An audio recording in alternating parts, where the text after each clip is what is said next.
યોગીજી મહારાજ દ્રષ્ટાંત આપતા કે એક વખત એક ઘોડે સવાર, આવો ઉનાળાનો વખત હતો અને લાંબી મુસાફરીએ નીકળ્યો હતો.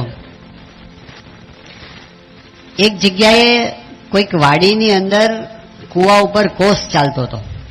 ઘોડો તરસ્યો થયો હતો એટલે ઘોડે સવાર ઘોડાને લઈ અને જ્યાં કોસ ચાલતો હતો ત્યાં પહોંચ્યો. કોસ ચાલે એટલે પાણી ઉપર આવે મશકમાં ને થાળામાં ઠલવાય, અને જેટલો સમય એ પેલી નીકમાં જતો રહે એટલો સમય પાણી ભરેલું રહે, પછી પાછું ખાલી થઈ જાય, પાછું બીજી વખત ઠલવાય ત્યારે પાણી અંદર આવે.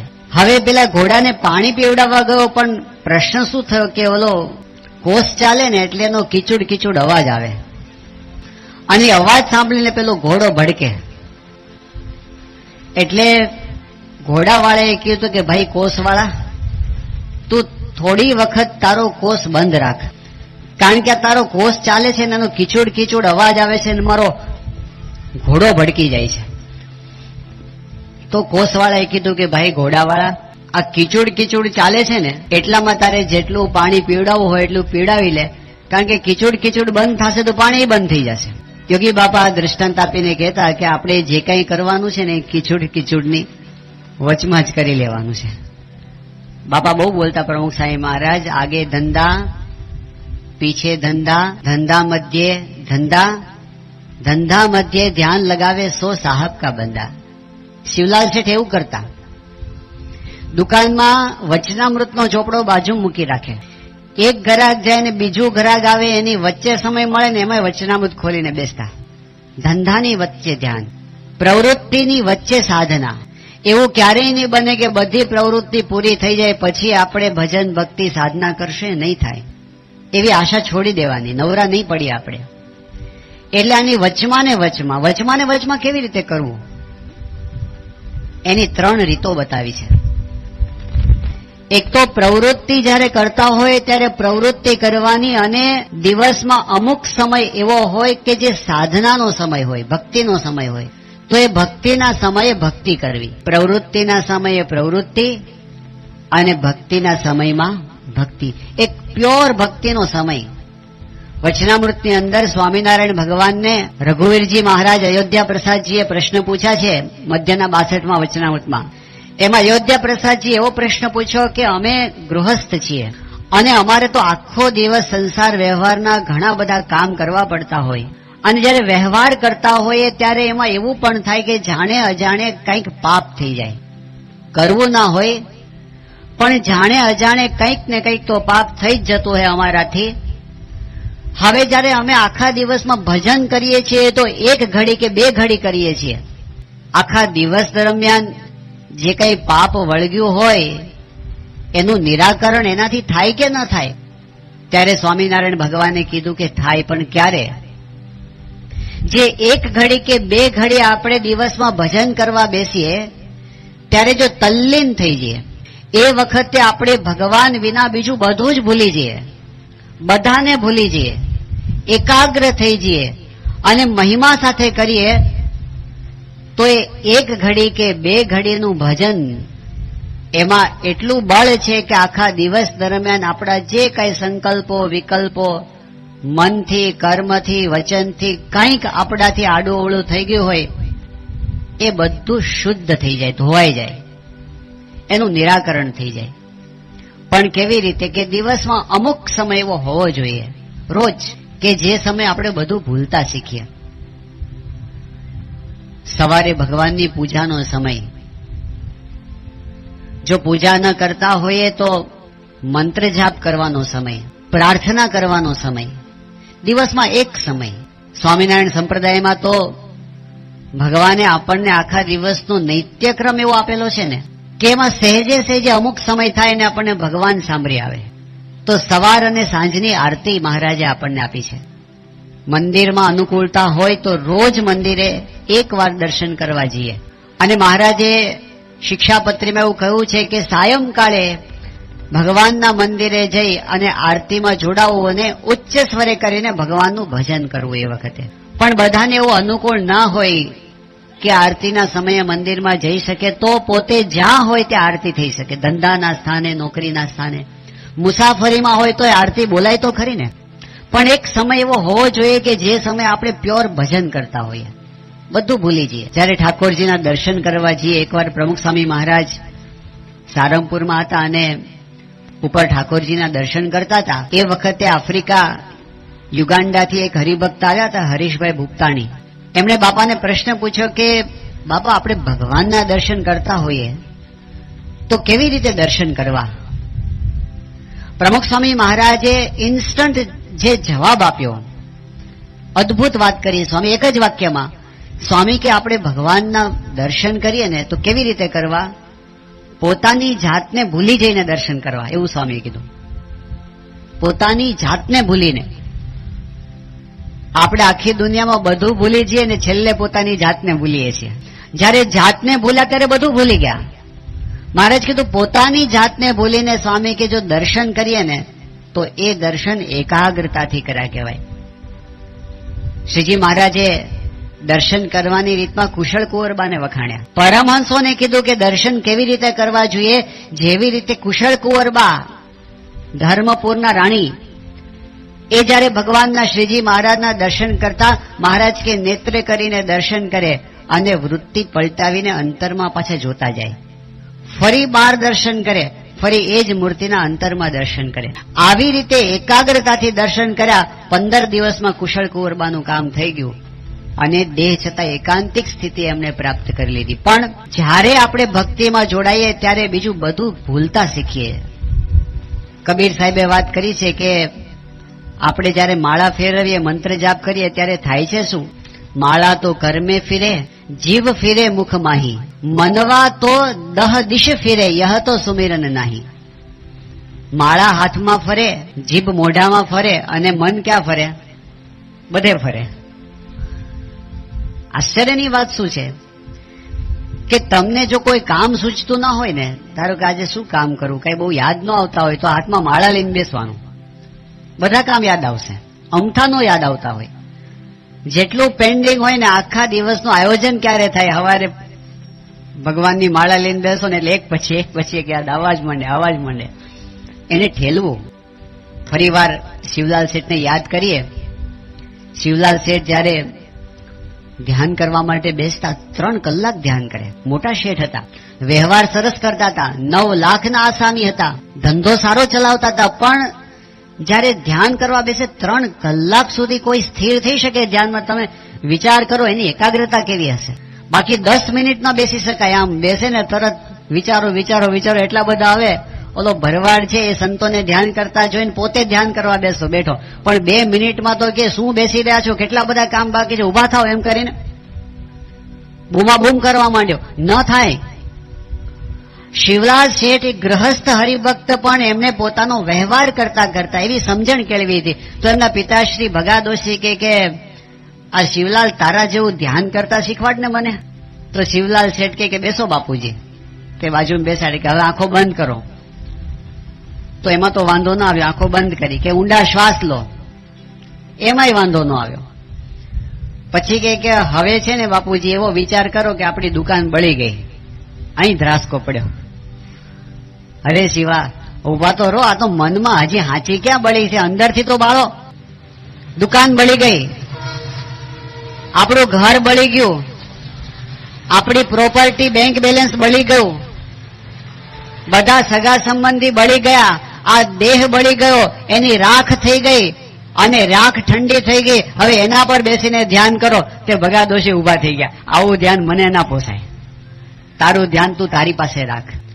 જ્યારે બધું જ ભૂલીને ભગવાનમાં તન્મય થાય ને ત્યારે એ ભજનની તાકાત જુદી હોય છે.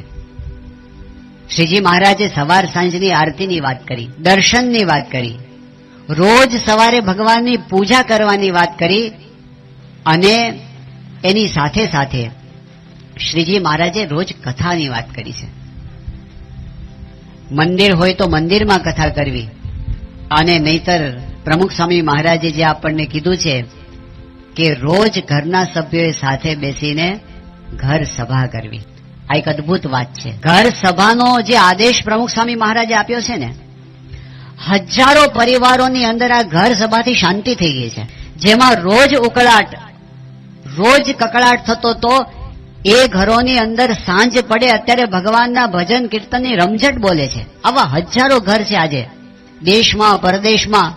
એક ચમત્કાર સર્જાયો છે. જેણે જેને શ્રદ્ધાથી ઘર સભા ચાલુ કરી, બાળકોના સંસ્કારોમાં અદભુત પરિણામો મળ્યા છે. મન એકબીજાના નજીક આવ્યા છે. સમજણ કેળવાલી છે. સુખ દુઃખની અંદર સ્થિરતા રાખવાની એક ધીરજ જીવનમાં આવી છે ઘર સભાથી.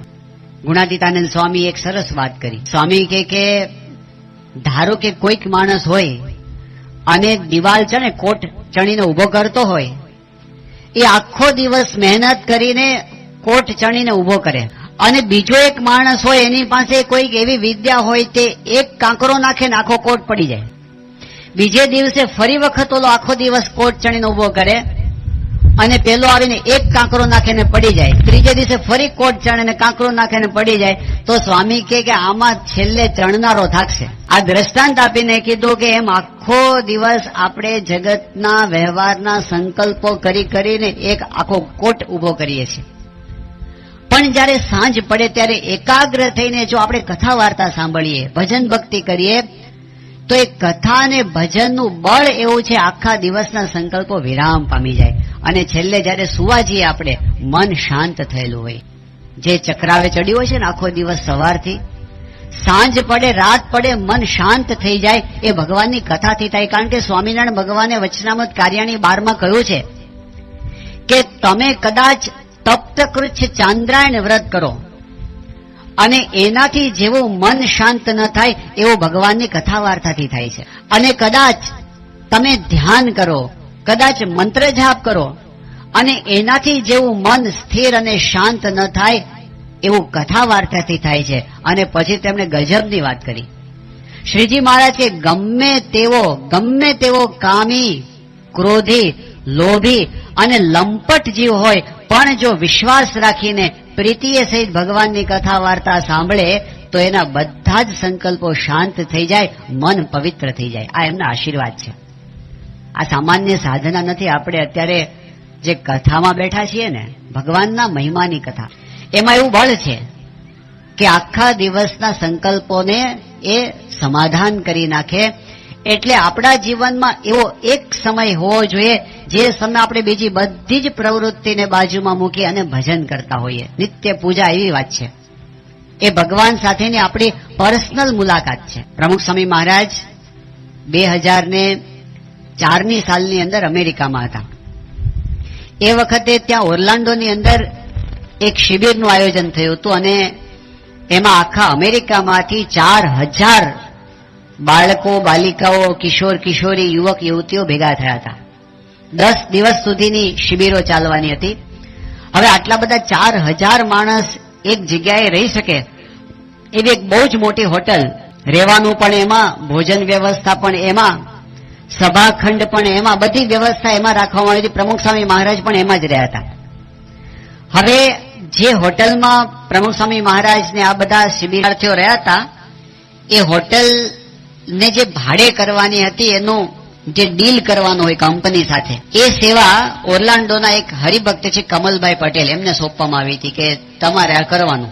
તો કમલભાઈએ બહુ મહેનત કરી. મહિનાઓ સુધી એને બધું નેગોશિએશન કર્યું અને બધાને મળીને કંપનીના જે બધા મેનેજરો હોય એની સાથે મીટિંગો ગોઠવીને બધી વાત સમજાવી કે આપણી સંસ્થા શું છે. બધું સમજાવીને બહુ જ વાજબી ભાવની અંદર એ હોટલનું ડીલ કરી આપ્યું હતું, ભાડે કરી આપી હતી. જ્યારે આખી શિબિર પૂરી થઈ પછી સ્વામી એટલાન્ટામાં બિરાજમાન હતા, ત્યારે ત્યાંના કોઠારી શાંત મૂર્તિ સ્વામી પ્રમુખ સ્વામી મહારાજની પાસે રિપોર્ટિંગ કરતા હતા. અને એમણે વાત કરી કે સ્વામી, આ બધા જે આપણે શિબિરાર્થીઓ રહ્યા એમાં આ કમલભાઈએ એ હોટલના બુકિંગની અંદર બહુ સારી સેવા કરી છે અને બહુ જ ઘણા સમય સુધી એને પોતે આમાં મહેનત કરીને બધાને કન્વિન્સ કર્યા છે. તો કમલભાઈ ઉભા થયા. એમણે કીધું કે બાપા, હકીકતમાં છે ને મેં તો કાંઈ કર્યું નથી. મારે તો શું હતું કે આ તો બધા અજાણ્યા માણસો હતા, કોઈ કાંઈ ઓળખીતા તો આપણે હતા જ નહીં. પણ જ્યારે મારે મીટિંગ ગોઠવી હોય, મારે મળવા જવાનું હોય, તો હું એ દિવસે પૂજાની અંદર સવારે પ્રાર્થના કરતો હતો તમને કે બાપા તમે મારી ભેગા આવજો અને મારા પેલા ભાઈને વાત સમજાવવાની છે, તમે એના અંતરમાં પ્રવેશ કરજો. અને મને એવો અનુભવ થતો હતો કે હું જાઉં ને મારું કામ થઈ જતું હતું. આવી વાત કમલભાઈ કરીને એટલે પ્રમુખ સ્વામી મહારાજ આમ તરત બોલ્યા, સ્વામી કે હા, તમારો ટેલિફોન રોજ આવતો તો ખરો. આ કયો ટેલિફોન છે? જે ટેલિફોન આપણે ડાયરેક્ટ જોડી શકીએ આપણા ગુરુ સાથે, આપણા ઈષ્ટદેવ સાથે.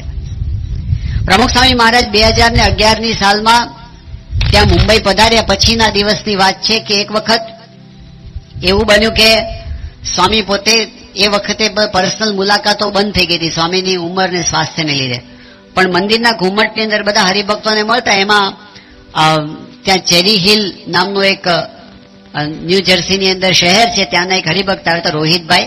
તો સ્વામી બાપા સાથે બોલવાની છૂટ એટલે એમણે પ્રમુખ સ્વામી મહારાજને કીધું કે સ્વામી, તમે આવી બીમારી ગ્રહણ કરી છે, તમે ક્યાં સુધી આવું રાખવાના છો? સાજા થઈ જાઓ. મારે તમને મારી કેટલીક વાત કરવી છે, મારે તમને અમુક પ્રશ્ન પૂછવા છે, તો મારે તમને મળવું ક્યારે? તમે તબિયત સારી કરી દો. તો સ્વામી એ વખતે તો કઈ ન બોલ્યા, પણ સ્વામી વ્હીલચેરમાં હતા. થોડાક આગળ ગયા અને સ્વામી બોલ્યા, સ્વામી કે એને ક્યાં ખબર છે કે હું એને રોજ પૂજામાં મળું છું? આવું સ્વામી બોલી ગયા. હવે સંતો સાંભળી ગયા, સંતોએ કીધું કે રોહિતભાઈ, બાપા તો આવું કે છે. એ વાત તો પૂરી થઈ ગઈ. ત્યાર પછી 1 વર્ષ પછી પ્રમુખ સ્વામી મહારાજ અમદાવાદમાં હતા અને સ્વામી પોતે મંદિરના પ્રાંગણની અંદર વ્હીલચેરમાં પસાર થતા હતા અને એ વખતે રોહિતભાઈ ઉભા થયા અને એમણે એ વખતે વાત કરી કે બાપા, 1 વર્ષ પહેલા તમે મને કહ્યું હતું કે હું પૂજામાં મળું છું. મારો 1 વર્ષનો અનુભવ છે કે મારે જે કાંઈ પ્રશ્ન હોય ને હું તમને પૂજામાં કહી દઉં છું, મારું કામ થઈ જાય છે. જો આપણે શ્રદ્ધાએ સહિત, જો એકાગ્ર થઈને જો ભગવાન અને સંતની સ્મૃતિ કરીએ છીએ તો એ આપણાથી દૂર નથી હોતા. ભજનના સમયે એ આવી જાય છે આપણી સામે. પ્રવૃત્તિ છોડી દેવાની વાત નથી, પણ પહેલી રીત એ બતાવી છે કે મામ અનુસ્મર યુધ્ય ચ, ભગવાનનું ભજન કરતા કરતા એક સમય ફાળવી દેવો અને પછી દિવસ દરમિયાન ભલે આપણે આપણું કામ કરીએ વ્યવહારનું. આ પહેલી રીત બતાવી. બીજી રીત એવી બતાવી કે ભજન કરતા કરતા ક્રિયા કરવી. તો એક છે ભજન કરતા કરતા ક્રિયા કરવાની, જેને ટેવ પડી છે એના અંતરમાં ટાઢું રહે છે, એ ક્રિયાનો સ્ટ્રેસ એને લાગતો નથી. આ બીજી વાત છે. અને ત્રીજી રીત જેમાં આજે આપણે પ્રવેશ કરવાના છે એ કયું કે પ્રવૃત્તિના સમયે પ્રવૃત્તિ અને ભજનના સમયે ભજન. બીજી વાત છે પ્રવૃત્તિની વચ્ચે વચ્ચે ભજન. અને ત્રીજી વાત એવી છે પ્રવૃત્તિ પોતે જ ભજન બની જાય, કર્મ માત્ર ભક્તિ રૂપ થઈ જાય. આપણે જે જે ક્રિયા કરતા હોય બધી જ શ્રીમદ ભગવદ્ ગીતાનો 2 અધ્યાય, 3 અધ્યાય, 4 અધ્યાય, 5મો અધ્યાય, એમાં જે કર્મયોગની વિસ્તૃત વાત કરી છે એને સ્વામિનારાયણ ભગવાને એક વચનામૃતમાં સંગ્રહિત કરી છે, ગરડા મધ્યનું 11મું. ગુણાતીતાનંદ સ્વામી આ વચનામૃતની વાત કરતા કહે છે ગૃહસ્થ માત્રને આ વચનામૃત સિદ્ધ કરવાનું છે, એવી વાત કરી. તો ત્યાગીને તો કરવાનું જ હોય, એને તો છૂટ જ નથી, છૂટકો જ નથી, પણ ગૃહસ્થ માત્રને પણ કરવાનું છે. ગઢડા મધ્યનું 11મું વચનામૃત. એ કયું વચનામૃત? એ વચનામૃતનું શીર્ષક છે કર્મ માત્ર ભક્તિ રૂપ થયાનું. જે જે કર્મ કરીએ બધું, કોઈ નોકરી કરે તો એ નોકરી ભક્તિ બની જાય, કોઈ ધંધો કરે તો ધંધો ભક્તિ બની જાય, કોઈ ખેતીવાડી કરે તો ખેતીવાડી ભક્તિ બની જાય, કોઈ ઘર કામ કરે તો એ ભક્તિ બની જાય. અરે કામ તો પોતાના ઘરનું કરે છે, પણ ના, એની અંદર એક વસ્તુ જો ઉમેરાય તો એ કર્મ માત્ર ભક્તિ રૂપ થઈ જાય. એ ઉમેરવું એટલે શું? ગઈકાલે આપણે વાતનો આરંભ કર્યો હતો કે જ્યારે આપણે કર્મ ભગવાનને અર્પણ કરી દઈએ ત્યારે એ કર્મ ભક્તિરૂપ બની જાય છે. કર્મ ભગવાનને અર્પણ કરવા એટલે શું? તો એમાં પહેલી વાત એ આવે છે કે કર્મના હેતુની શુદ્ધિ કરવી. જે જે ક્રિયા કરીએ છીએ એ ક્રિયા જો ભગવાનની પ્રસન્નતાને અર્થે કરવામાં આવે તો એ સર્વે કર્મ ભક્તિરૂપ થઈ જાય છે. આપણા હેતુ શુદ્ધ નથી હોતા. મોટા ભાગના હેતુઓ આપણે એવા હોય છે કે જે આપણી લૌકિક કામનાઓની પૂર્તિ માટે ના હોય. અરે વ્યવહારિક કામ તો બરાબર, પણ ભક્તિ સંબંધી કામ જે કરીએ છીએ ને ભગવાન સંબંધી, ઈચ્છા તો કઈ પડી હોય કે આપણી લૌકિક કામના પૂરી થાય. આને સકામ ભક્તિ કહેવામાં આવે છે. મંદિરે જવાનું શા માટે? વ્યવહારિક કામ પૂરા થાય એના માટે. સોદાબાજી, ભગવાનને યાદ ક્યારે કરવાના? જ્યારે જીવનમાં ઉપાધિ આવે ત્યારે. સ્પેરવ્હીલની જેમ ભગવાનનો ઉપયોગ કરવાનો. સ્પેરવ્હીલને લોકો ક્યારે યાદ કરે? પંક્ચર પડે ત્યારે. વ્હીલ હાજુ થઈ જાય પછી ક્યાં હોય? એ પાછળ જ હોય, એને કોઈ સંભાળતું ના હોય. જ્યારે કંઈક મુશ્કેલી આવ્યા ત્યારે ભગવાનને યાદ કરવાના. મુશ્કેલી ટળે એટલે ભગવાનને ભૂલી જવાના. જ્યારે કંઈક જોતું હોય, પરીક્ષા નજીક આવે ત્યારે મંદિરમાં ગીર્દી વધી જાય.